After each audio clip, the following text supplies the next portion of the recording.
অবশ্যই ভালো লাগছে। টানা ৩টা সিরিজ জিতেছি এবং আমার কাছে মনে হয় আ ব্যক্তিগত অর্জনের চেয়ে বাংলাদেশ জিতছে এটাই অনেক বড় অ্যাচিভমেন্ট আমার কাছে মনে হয়। আরেকটা জায়গাও কি একটু স্বস্তি যে অনেকে অনেক ধরেন ছাত্র ভাই অনেকদিন রান পাচ্ছিল না, লিটন সেও রান পাচ্ছে না, নতুন জায়গায় এসেছেন মুস্তাফিজ তারা 5 বছর 7 বছর পরে যায়। মানে এইসব পার্সোনাল যে অ্যাচিভমেন্ট আছে সেটা সেই জায়গা থেকে ওকে আপনি ক্যাপ্টেন হিসেবে আপনার ভালো লাগে কিনা যে ওর পারফরমেন্সে রান করতেছেন কিছু পাচ্ছেন? হ্যাঁ, অবশ্যই। শান্ত যেভাবে ব্যাটিং করেছে এটা আসলে আমরা সবসময় ওর কাছ থেকে এরকমই আশা করি। আর ও খুব ভালো একটা ইনিংস খেলেছে। লিটন দাসও যেভাবে ব্যাটিং করেছে আমাদের, আর মোস্তাফিজ মানে প্রত্যেকটা প্লেয়ারের অনেক দেখেন যে সবাই অনেক এক্সপিরিয়েন্স প্লেয়ার, বাংলাদেশের জন্য অনেক দিন খেলেছে এবং আমার কাছে মনে হয় যে দিস ইজ দ্য টাইম যে পারফরমেন্সটা ভালোভাবে শো করার জন্য এবং সবাই এন্ড অফ দ্য ডে টিমেরও রেজাল্ট হবে। আপনার প্রথম ম্যাচটা হারার পরে আপনার ম্যাচটা কি ছিল? সিরিজের একটা প্রেশার তো ছিল শুরু থেকেই। আপনার প্রথম ম্যাচটা হারার পরে সেই প্রেশারটা আরো অনেক বেড়ে যাবে। তো তখন ম্যাচটা টিমের প্রতি কি ছিল এবং আপনি কিভাবে সেট করে দেওয়া? আহ, উম, দেখেন যে আমরা কিন্তু অনেক টুর্নামেন্ট খেলতে যাই। ব্যক্তিগতভাবে ফার্স্ট ম্যাচ হারার পরে আমি যেটা চিন্তা করেছি অ্যাজ এ ক্যাপ্টেন হিসাবে, অনেক সময় আমরা অনেক দেশ টুর্নামেন্ট খেলতে চাই, নকআউট যে খেলাগুলো হয় হারলেই বাদ। সো আমি মেন্টালি এভাবে জিনিসটা নিয়েছি যে যেহেতু ফার্স্ট ম্যাচ হেরে গিয়েছি, সেকেন্ড ম্যাচ যদি হেরে যাই সিরিজ হেরে যাব। সো এটা আমাদের জন্য একটা অপরচুনিটি যে এটা যদি জিততে পারি তাহলে হয়তো আর একটা অপরচুনিটি হবে। সো আমি ওইভাবেই চিন্তা করেছি। ক্যাপ্টেন, পাকিস্তান সিরিজের লাস্ট ম্যাচটা তো আমাদের মিডল অর্ডার ফায়ার করেনি, এই সিরিজের ফার্স্ট ম্যাচও মিডল অর্ডারের ব্যর্থতায় আমরা ম্যাচটা জিততে পারিনি। আজকেও লাস্ট 10 ওভারে 61 রান এসেছে, মিডল অর্ডার থেকে বড় ইনিংস লিডার ছাড়া তেমন কারো পারেনি। এই মিডল অর্ডার বারবার ফেল করছে কেন? ক্যাপ্টেন হিসেবে আপনি এটা আপনাকে দুশ্চিন্তা দেয় কিনা? আজকে তো মিডল অর্ডারে ভালো খেলছে, লাস্ট ম্যাচও তো জিতিয়েছে। আপনি লাস্ট যদি 10 ওভারে 61 রান আমি করেছে। লোয়ার মিডল অর্ডারের কথা বলছি। ও লোয়ার মিডল অর্ডার, হ্যাঁ। লাস্ট 10 ওভারে 61 রান করেছে, এই জায়গাটায় আপনাকে দুশ্চিন্তা দেয় কিনা, বা এই জায়গায় ফেল করার জন্য আপনি কোনো কারণ খুঁজে পেয়েছেন? অবশ্যই আপনি যে কথাটা বলেছেন যে লাস্ট 10 ওভার অনেক ডিফিকাল্ট হয় একটা ব্যাটসম্যানের জন্য রান করা, কারণ দুইটা বল থেকে খেলা হয় এবং যখন লাস্ট 16 ওভার খেলা হয় মানে আফটার 34 ওভার, তখন বলটা অনেক সফট হয়ে যায়, তখন ব্যাটসম্যানের জন্য রান করা অনেকটা ডিফিকাল্ট হয় এবং তখন বলটা অনেক সফট হয়ে যায়। সো বোলাররা অনেক অ্যাডভান্টেজ পায়, তখন বাউন্ডারির অপশন অনেক কমে যায়। সো আমার কাছে মনে হয় যে যদি বেশি অ্যাটাকিং মুডে খেলা যায় তখন হয়তো উইকেটটা বেশি পড়ার চান্স থাকে। সো আমার কাছে মনে হয় ওইখানে উইকেটটা রেখে রানটা কন্টেন্ট করাটা খুবই ইম্পর্টেন্ট এবং এটা বলের জন্য এই জিনিসটা হয়, লাস্ট কয়েকটা সিরিজ ধরে এইভাবেই হয়েছে।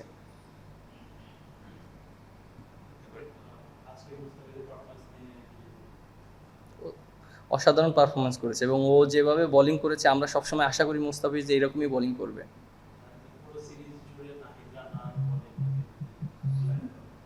নাহিদ রানা আমরা অবশ্যই, ও আমাদের দেশের জন্য একটা অনেক বড় একটা অ্যাসেট।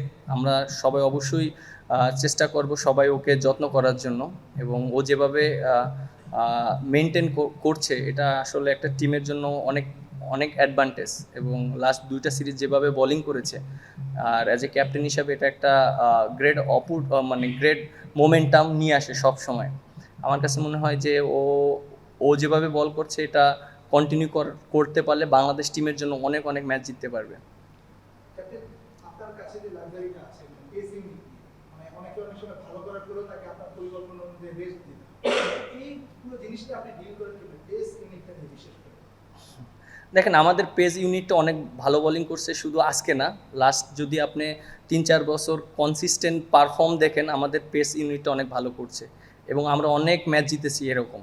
আপনি দেশেও দেখেন, দেশের বাইরেও আমরা অনেক ম্যাচ জিতেছি। আমরা সাউথ আফ্রিকার যে সাউথ আফ্রিকাকে হারিয়েছি, পেস ইউনিট অনেক ভালো ছিল। আমার কাছে মনে হয় একটা টিমের যদি পেস ইউনিট ভালো থাকে তাহলে টিমের মোমেন্টাম চেঞ্জ হয়ে যায় এবং ব্যাটসম্যানরাও যদি ফর্মে থাকে। আমার কাছে মনে হয় যে আমাদের টিমের ভিতরে এখন পেস ইউনিট এবং ব্যাটসম্যানরা আছে যারা এক্সপিরিয়েন্স প্লেয়ার, দুইটা সমন্বয় যদি ভালো করতে পারি তাহলে টিম ভালো রেজাল্ট করবে। বিরাট বিপিএল থেকে শুরুর মধ্যে ভালো একটা পারফরম্যান্স দেখা যাচ্ছে, ঠিক দেখা যাচ্ছে। এখানেও 3টে ম্যাচে মনে হয় 27 বল করে 80 রানও দেয়নি, উইকেটও 5টা রান দিয়েছে। আপনারা চেঞ্জটাকে দেখতে পারেন এবং কে কে? শরীফ শরীফুল, হ্যাঁ। শরীফুল মানে 3টে ম্যাচই ভালো করেছে, এবং শক্তিশালী 10 ওভারে 10 রান দিয়েছেন, আজকে 7 ওভার মিশন দিয়েছে। এই যে ওর বোলিংটা নিয়ন্ত্রিত বোলিং কোন চেঞ্জ দিতে পারেন নাকি মনে হয় যে ধারাবাহিক হচ্ছে আমাদের এই ইভেন্টে থাকতে পারে আছে আমরা কম্বিনেশন করতে এসে গেছে।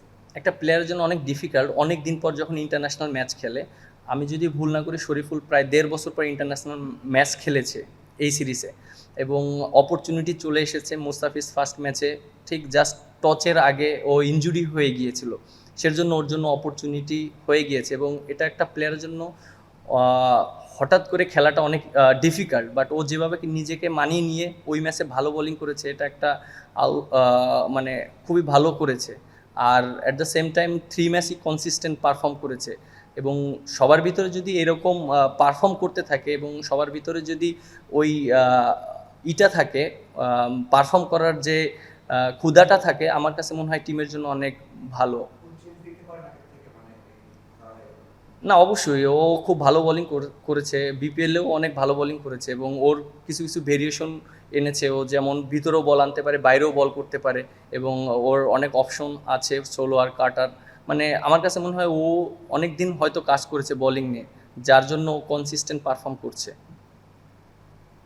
শান্ত সিরিজটাকে আপনি কিভাবে রেট করবেন? ওখানটায় যে চ্যালেঞ্জিং কন্ডিশন ছিল, তিনি যখন নেমেছিলেন দলের অবস্থা না, আমার কাছে মনে হয় শান্ত যেভাবে ব্যাটিং করেছে, এটা মানে পুরো মোমেন্টাম ঘুরিয়ে দিয়েছে। ও আর লিটন দাস যেভাবে ব্যাটিং করেছে, কারণ 31 ফর 3 উইকেটস, মানে ইটস ডিফিকাল্ট অ্যান্ড এই কন্ডিশনে, কারণ ওরা খুব ভালো জায়গায় বল করেছে। আর আমার কাছে মনে হয় যে ওরা যেভাবে রেসপন্সিবিলিটি নিয়ে খেলেছে, এটা একটা মানে আনবিলিভেবল, এবং এটা টিমের জন্য মোমেন্টাম পুরো চেঞ্জ করে দিয়েছে। এবং প্রত্যেকটা প্লেয়ার আমাদের টিমের ভিতরে যখন ছিল, সবাই অনেক কনফিডেন্ট ছিল যে আমরা যত রানই হোক না কেন আমরা ম্যাচটা জিততে পারবো।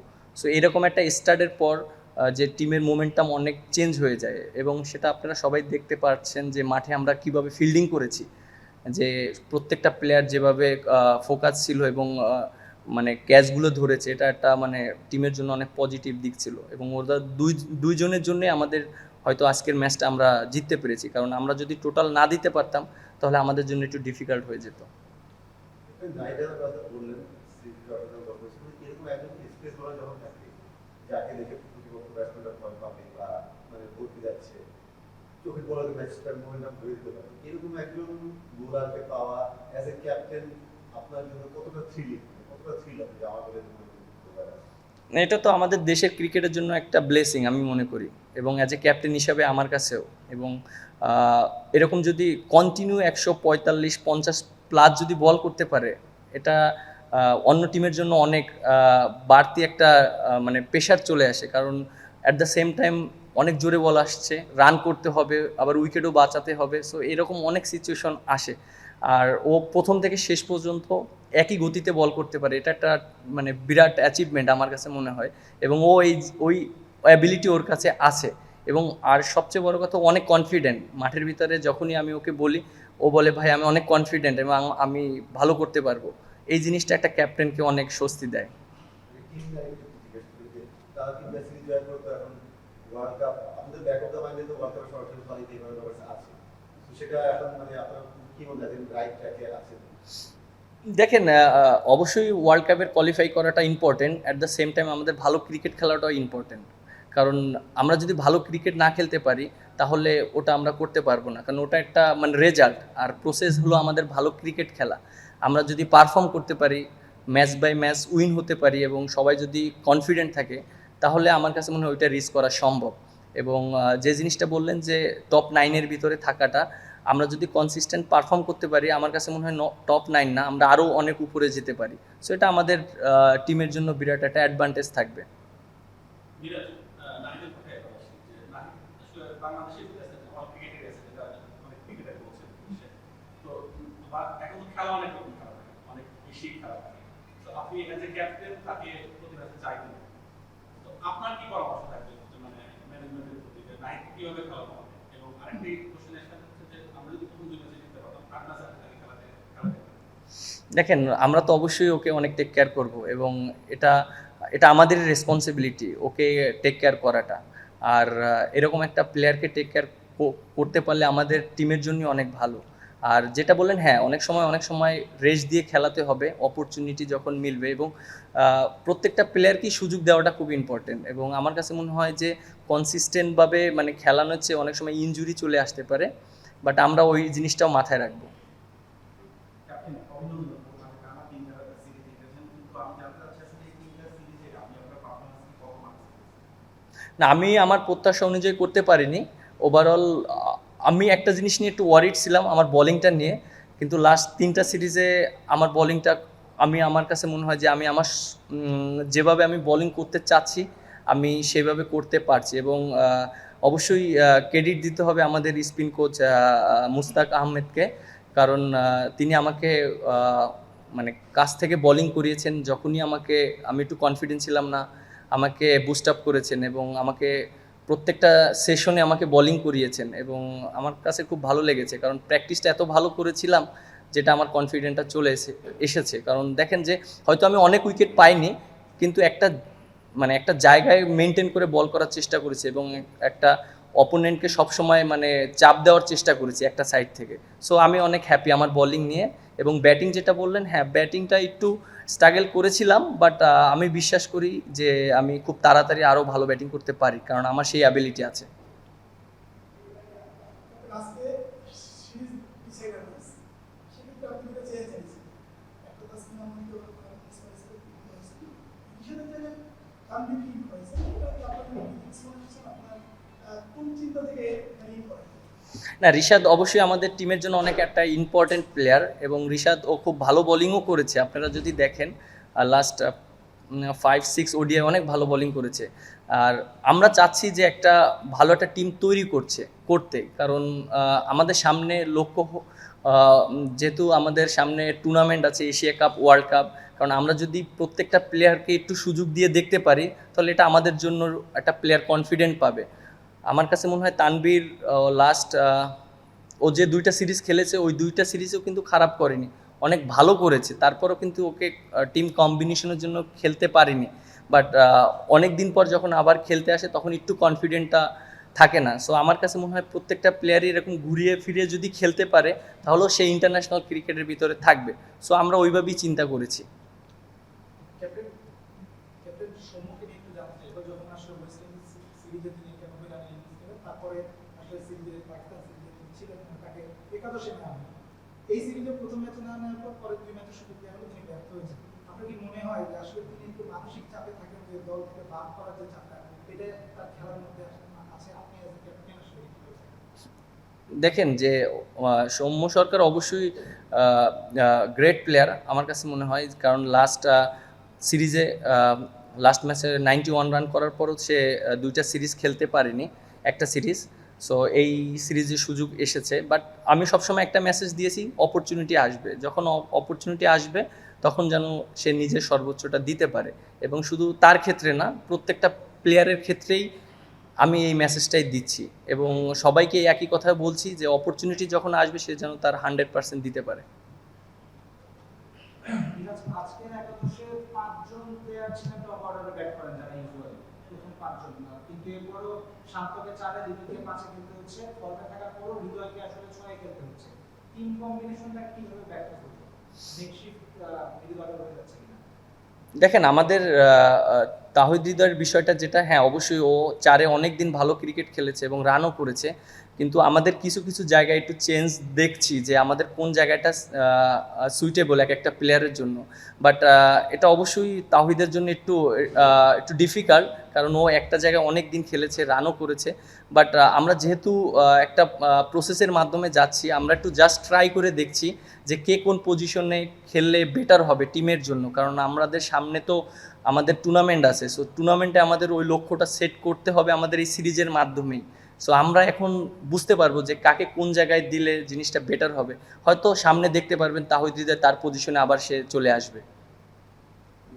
বিরোধীকে নিয়ে মানে 4-এ খেলেছেন, 5-এ খেলেছেন, 6-এ খেলছেন এখন। মানে যখনই কেউ রবারে আসছে তাকে জায়গা ছেড়ে দিতে হচ্ছে। মানে অনেকের কাছে মানে জিজ্ঞাসা থাকে, তারা বলে যে জায়গা ছাড়তে চান না বা তাদের বেস্ট প্লেসে খেলতে চান। তো হৃদয়কে ম্যানেজ করতে হয় কিনা, বা আপনি বলে রাজি হচ্ছেন? কারণ তারা তো একটা জায়গায় গত 12 ইনিংসের 5টা 50 আছে, 48 আছে, 31 আছে, 1 থেকে 1 রান আছে। যেখানে গেছে ভালো করেছে, এটা হলো পারফরমেন্স ভালো। মানে তাকে ম্যানেজ কিভাবে করবে বা কি পরিকল্পনা থাকে এবং তার পারফরমেন্স স্টাবিলিটি করে দেখেন টিমের প্রয়োজনে কিন্তু প্রত্যেকটা প্লেয়ারই স্যাক্রিফাইস করে এবং সেই মেন্টালিটি প্রত্যেকটা প্লেয়ারেরই আছে। আমার কাছে মনে হয় এটা সবাই নেগেটিভলি নেয় না। হ্যাঁ, তিনি ও হয়তো ডিসকাস করে যে ও কোন পজিশনে খেললে ভালো হবে এবং আমরাও সেটা চিন্তা করি, কারণ ও অবশ্যই টিমের জন্য অনেক ইম্পর্টেন্ট প্লেয়ার এবং ও একটা প্লেয়ার যে যে কোনো পজিশনে খেলতে পারে। সো আমার কাছে মনে হয় যে আমরা জিনিসটা দেখছি, বাট হয়তো ভবিষ্যতে ও ওর পজিশনে আবার চলে আসবে। Last two questions. যেটা ওই শান্ত এবং লিটনের জুটিটা নিয়ে মানে যে ধরনের গরম ছিল সেখানে কি এটা একটু তিন তিন সাত দিন মানে 3 ঘন্টা বেশি সময় ব্যাটিং করেছিলাম শান্ত, তারপরে লিটন অনেকক্ষণ ছিল, অনেকগুলো সিঙ্গেলস অবস্থিত তারা রানটা কন্টিনিউ করছে, এই গরমের মধ্যে এটা কতটা কঠিন মনে হয়েছে এটা? অবশ্যই অনেক কঠিন ছিল, আর তারা অনেক ভালো রেসপন্সিবিলিটি নিয়ে ব্যাটিং করেছে টিমের প্রয়োজনে। কারণ দেখেন যে তারা কিন্তু চাইলে মানে বাজে একটা শট খেলতে পারতো, কিন্তু অনেক কষ্ট করে ব্যাটিং করেছে। এই তাপমাত্রায় যেভাবে ব্যাটিং করেছে এবং রেসপন্সিবিলিটি নিয়ে খেলেছে, এটা একটা অবশ্যই ভালো ছিল। একটা জিনিস একটু জিজ্ঞেস মানে আপনি মোস্তাফিজ ভাইকে অনেকদিন ধরেই চিনেন, আপনাদের সঙ্গে আপনাদের অনেক দিনের সম্পর্ক, কিন্তু লাস্ট কয়েক সিজন আপনি তাকে ক্যাপ্টেন হিসেবে পাচ্ছেন, মানে মোস্তাফিজ আজকে 5 উইকেট পেলেন 7 বছর পরে, এই জিনিসটা কেমন তাকে ক্যাপ্টেন হিসেবে ম্যানেজ করা বা যে কোনো সময় তাকে আনা আসে, না আপনি ক্যাপ্টেন হিসেবে তাকে কেমন দেখেন?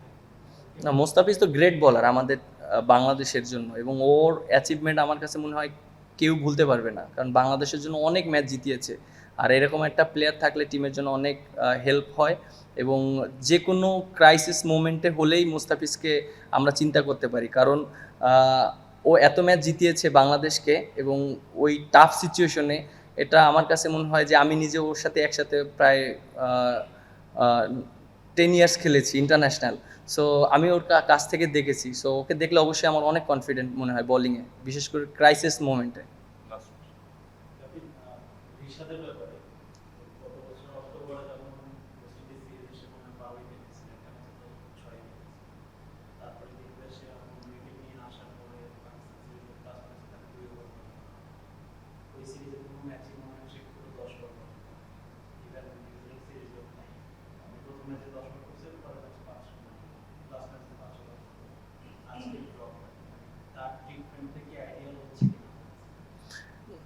আপনারা একটা জিনিস দেখেন যে অবশ্যই রিশাদ অনেক গ্রেট বলার, এবং ও আমাদের টিমের জন্য অনেক ইম্পর্টেন্ট একটা বলার, এবং ওকে আমি ইউজ করছি এমন এমন পজিশনে যেটা টিমের প্রয়োজনটা অনেক ইম্পর্টেন্ট। এবং দেখেন যখন বলটা একটু সফট হয়ে যায় তখন রিশাদকে বল করালে বেনিফিটটা বেশি পায়, কারণ নতুন বলে হয়তো আমি ওকে ইউজ করিনি ওই রকম উপরের দিকে, বাট হয়তো ভবিষ্যতে ওকে ইউজ করব, এবং যেহেতু ও কন্টিনিউ খেলছে এবং হয়তো ওকে কন্টিনিউ আমরা যখন সিচুয়েশন আসছে বিভিন্ন টাইপের, আমাদের যখন উইকেট দরকার হয় তখন আমরা চিন্তা করি যে একটা ব্রেক থ্রুর জন্য রিশাদ হলে অনেক ভালো হয়।